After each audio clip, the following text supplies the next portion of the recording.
আসসালামু আলাইকুম। আজ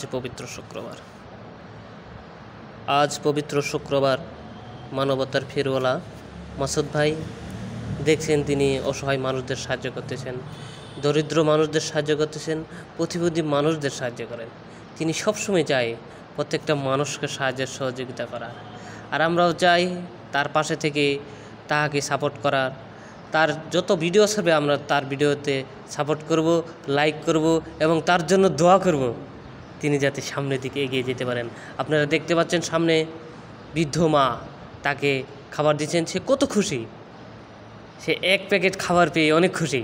আমরাও পারি, আমরাও চাই এগুলো অসহায় দুঃস্থ মানুষদের মুখে হাসি ফোটাতে। আমরাও যাতে তার মতো প্রত্যেকটা মানুষের পাশে দাঁড়াতে পারি, প্রত্যেকটা মানুষকে সাহায্য সহযোগিতা করতে পারি এবং দিনের কাজে সাহায্য করতে পারি। আল্লাহ তাআলা বলেছেন, তোমরা অসহায় মানুষদের খাবার দাও। অসহায় মানুষকে খাবার দিলে আমি খুশি হই। এই জন্যই আমরাও তার জন্য দোয়া করব, তিনি যাতে সামনে এগিয়ে যেতে পারে এবং মানুষকে সাহায্য সহযোগিতা করতে পারে। আসসালামু আলাইকুম।